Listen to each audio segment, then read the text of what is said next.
Is this thing on? Wait a minute. That doesn't look right. What's going on? And why is the lighting so terrible?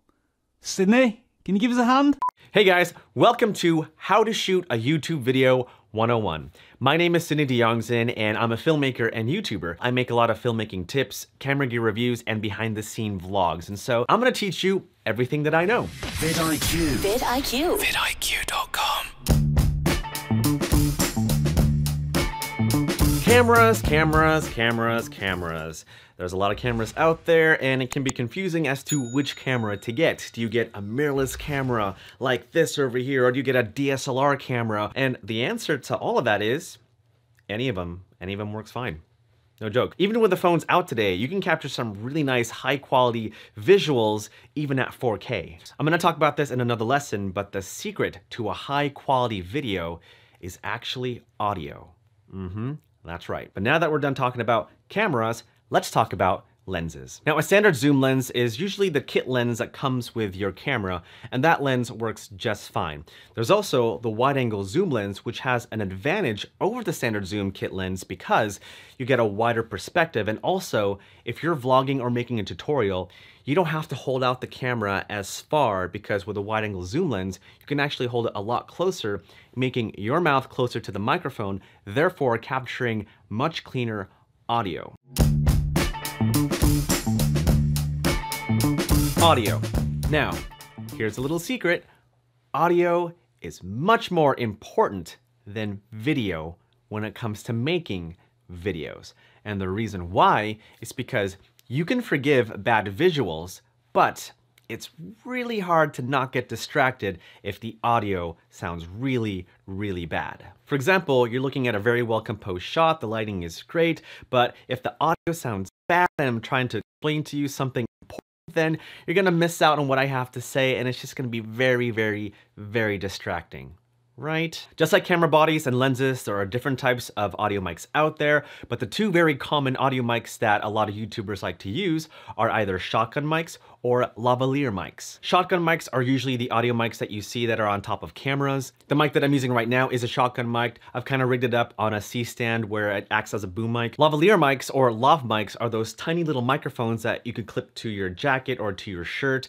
And what that does is that it allows you, the subject, to walk around freely, talking about whatever you want to talk about in your video while capturing good and clean audio. And you're now filming your YouTube video, yet when you play back the video, the audio still sounds bad.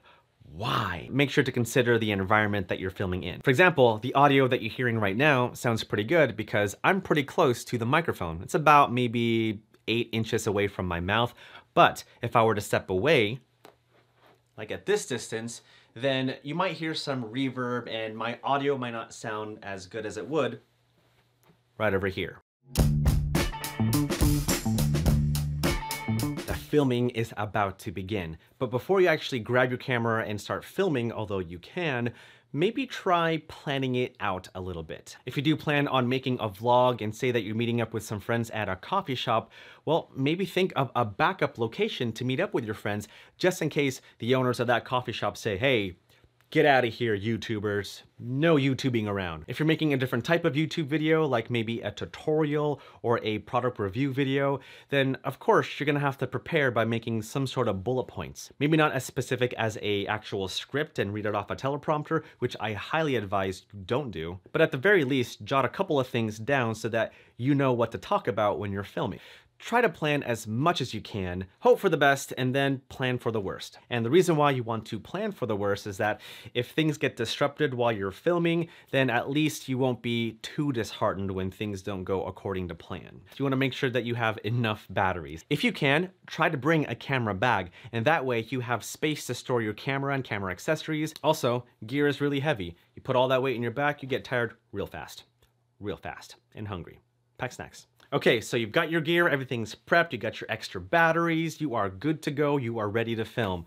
Great, you press the record button, and now what? Filming yourself, especially out in public, can be a very, very intimidating, insecure thing to do. But the thing to do when you start experiencing that is to keep filming. Well, wait a minute. What happened? I was really getting into that. I've already learned a really valuable lesson about just dangling your microphone off shot. Makes it sound so much better. Seriously though, Sydney is one of our expert educators over at the vidIQ Academy. And if you want to access the full course, which is over an hour long and includes a lot more lessons, click on the link in the video description. The vidIQ Academy is already full of dozens of lessons, hours of content aimed at helping you grow your YouTube channel. And we open up some of our courses for free every single month, so check it out even if you are a free vidIQ user. Now, if you don't mind me, I'm going to go do some vlogging down at the local park. Hey, get out of here, YouTubers. No YouTubing around. Bit harsh.